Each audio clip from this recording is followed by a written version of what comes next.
Good day and welcome to the 2024 Smart Business Entrepreneurship Conference. I'm your host, Karen Greasley, CEO of Think Mobile Group. The mission of the Smart Business Entrepreneurship Conference is to provide practical tools businesses can apply immediately in this new volatile global marketplace. Our special guest today is Mr. Gerard Llanos of the E01 Financial Management Group is here to speak and advise and share his wealth of knowledge with our audience. Mr. Llanos, Thank you for having me, Mr. Grizzly. and welcome to our entrepreneurship conference.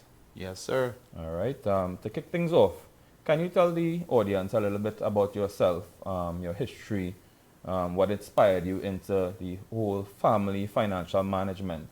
So, my starting point is that I have been a health and safety consultant for quite a number of years, like actual consultant grade type interventions for companies in oil and gas, construction, etc.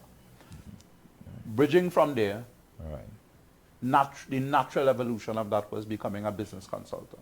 okay. And we've been working with pretty high level companies at a decent level All right, for a number of years. okay. And as you bridge further and further away from being specialized Right, to being holistic, okay. the issue of finance becomes very pronounced. And the issues and the formative things, the threats that whether it's an individual or whether it's a company face in this increasingly, I use the word volatile, in this VUCA world, Yeah, they cross-pollinate. So it's difficult for companies to break through, all right, whether you're small, whether you're SME now trying to get to the other level, whether you're local and you're trying to get to export. right, A big barrier is a lack of financial education, even among CEOs and multimillionaires. right. What you will leave for the average man on the street, though, Wow, who has big dreams and they have no idea how to get there. okay, So what we have noted, and as our practice branched, so we are GNC Management Services and we serve SMEs as we always have, right, but we've started on this movement okay, of Salmon Family Finance and pollinating generational wealth, not only for the business owner, but for the individual that's committed to hard work and wise investment. excellent, excellent, excellent. There's so much that, so many thoughts that has come to mind. Let's start with, a lot of businesses or persons within the financial sector, particularly banks, economists, and so on, credit unions. Some people have the opinion, or even certain entrepreneurs, that they say that businesses, they don't need money, just a good idea to be successful or to launch a business. What are your thoughts on that? When persons say, well, all you need is a good idea and work hard. What are your thoughts on that theory versus, having a good idea, working hard, but also having capital to fund and manage a business? I will say something, and sometimes I put my foot in my mouth, but all the same I will, at the risk of being controversial, I'll say, Right, good ideas are worthless. right, Absolutely worthless. right, Everybody has them. right, Everybody's had one great idea in their life. There are some people who have one great idea every hour. right, The difference between the people who form organizations right, that solve problems based on those great ideas and the people who just have great ideas and then go by the bar, go in their bed, right, is execution. okay, And while it's possible to get stuff done without money, it's very difficult. right, As I often tell the clients that I coach, your business has nothing to do with your passion. right, Your business has nothing to do with your dreams. Your business is your relationship with the taxman and the bank. right, And without those things acting in concert, you will never be free to see a dream come true. right, Financial planning, whether you're planning how you're going to spend your salary, Right. how you're going to start your first business, Right. or how you're going to get to export, how you're going to buy that building, how you're going to get that next backhoe, how you're going to bring that container. Right. That's everything to do with financial planning Right. and financial strategy. Okay. Excellent, excellent, excellent. In terms of persons who, when they hear the term financial advisor, strategy, most people would align it with insurance. And some persons, you know, they have this way, they sort of look at insurance, whether positive or negative, in whatever way, or somebody trying to sell them insurance. Personally, I believe insurance is a very powerful tool for families to have, whether it's from life insurance in terms of business insurance, you know, these are critical tools a business should invest in. This shouldn't be a hard sell for persons, you know, in business, right? How would you describe the difference between financial advisory from the insurance side versus the financial management services and advisory that your group offers to both the SMB and the enterprise public sector? Insurance is a contract Right. between the insured on one part and a company willing to pay you if and when something goes wrong. That contract, however, is one of the most powerful capital appreciation tools on the market if you use it properly. Right. And that is just one instrument or one type of contract. Right. So there are a number of, for want of a better word, tools Right. that go into a financial toolkit. Right. What we have in our space is a lot of people who know so much. They are such experts Right. that they don't make the time to listen. Right.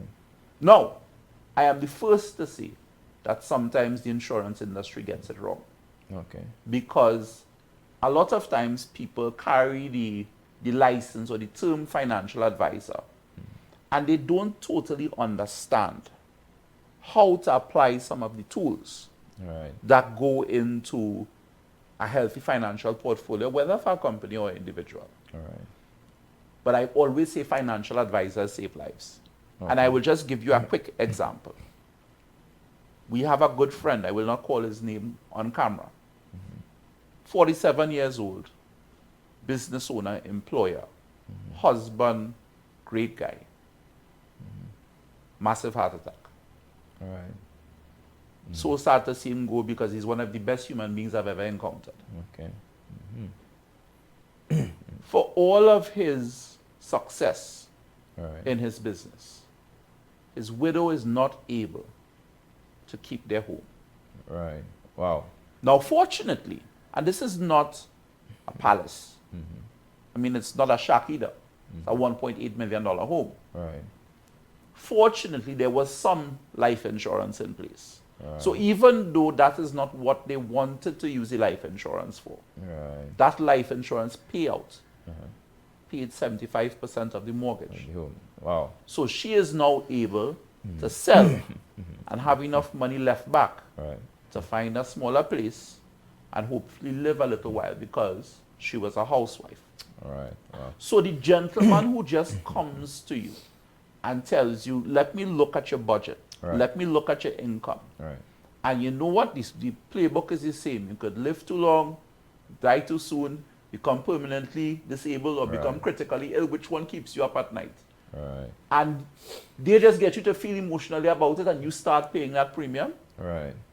They have done you a tremendous favor. Okay. But that doesn't take away the need for financial planning, or what we call wealth development planning Right. on the whole, because the people who are winning are the people who are applying the principles and making the investments. Okay. We want to encourage or inspire more people All right. to take those steps. Okay. Excellent. That's excellent. We'll come back to the principles. I would like to, you might like a summary of that. But before that, I would like to touch on what you just mentioned, the life insurance aspect. For example, I had a personal experience in terms of raising capital for a venture, all right? And you would have had 3-4 times the amount of what you were trying to raise in security, cash value, cash flow, whatever, right? And at the end of that, from both the bank side of things and both the government financial institutions that in terms of entrepreneurship development, they both, even with all the security that they provided, they both requested life insurance. This is in 2024. Yes. The bank requested life insurance. The government financial entrepreneurship company requested life insurance in terms of trying to raise any capital. And another thing they mention is that, which not all agents would educate persons on, is the cash surrender value of the insurance. So your insurance could be 3, 4, 2 million, 1 million, whatever, right? But if the cash surrender value, or if it isn't the type of life insurance, they may not be able to accept it or use it for financing. So even entrepreneurs, it is advisable to have a conversation with your agent or financial advisor, right, in terms of what coverage you would need and finding out from your bank or credit union or whichever provider what is the best coverage. And this is a personal testimony. This is not something somebody told me. You understand? So tell me, what are your thoughts on this? If you think that is extreme, or if you think it's due diligence for the banks, credit unions. What are your thoughts on that? Getting to your next stage of wealth is a 3 to 5 year project. It's super easy, but you have to stay the course on your choice to grow wealthy or not. Right. If you are in that 3 to 5 year project, whether you are a business owner, you're now starting your first business, you're now growing your second or your third business, you have to make decisions over that 2, 3, 4, 5 year horizon. Having the insurance policy for the bank, if you're planning to use the bank's money for growth, is a strategic decision you need to make now. All right. You can't just stumble into it like, wow, let me see if I can get life insurance, because you buy life insurance with your health. All right. You don't have any idea if you're going to be insurable next week. Correct. Far less for years down the road. So you need to lock that in now. However, as I always tell my clients, for business owners, insurance is free. Why is insurance free? Because your customer pays. All right. So you can make very good financial decisions, load it into your cost of goods and services, and fund financial strategies, whether they're in insurance or not. All right. So there's a whole lot that you could do. But what I want to get, and if there's one thing that I can plant in our audience's head in this short time that we're together, stop thinking about a plan and start thinking about planning. Right. Okay. Because we believe that because somebody sold us a plan, we'll be good. Right. Everything is everything, right? Because I trust my insurance agent. Correct. And they have no context of where this fits to where they're going. All right. They don't know where they're going. Right. So all of that is to say that, sir, positioning yourself for bankability, positioning yourself for investment. And I don't want people to gather from this conversation that we've started in insurance. But insurance is just one small part Right. of what Salmon links our customers to. Right. It's a tool. Okay. Like stock portfolios are a tool. Understood. Like bonds are a tool. Understood. Yes? And with that, I mean, I'm seeing there's so much conversation we could have in terms of, this whole financial A to Z, Yes. you know. So to keep it moving, as the young people would say, right? I would like to share with the audience some of the principles that you would have mentioned in terms of that financial planning. All right. If you may not be all because we may not have the time, but the key ones you think is what would you like to share as it relates to those key principles? Who am I speaking to? Let's say the SMB, the small medium sized enterprise, the startup. The SMB, the small to medium enterprise, the small business owner, the young consultant, the doubles man, the man selling phone. They have to understand that their business is not their business. Their business is them. All right.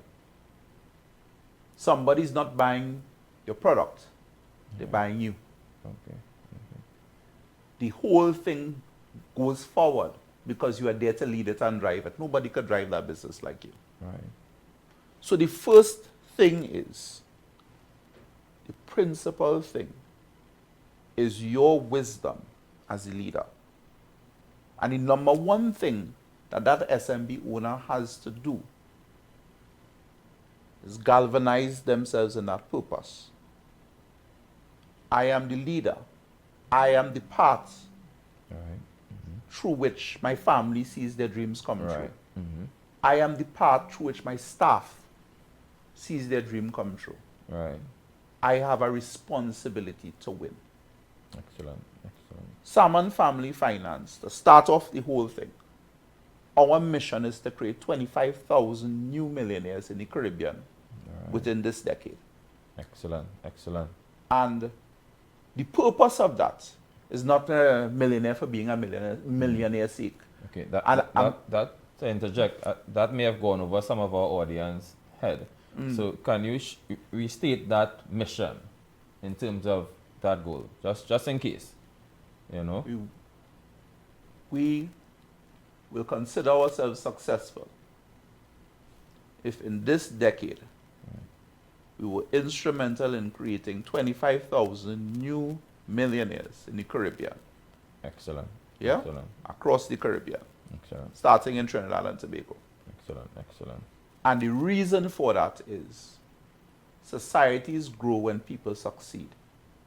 25,000 new success stories in our region makes our region better.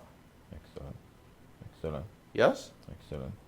Well, Mr. Llanos, Yes? you have the E01 Financial Management Group, Family Finance Management.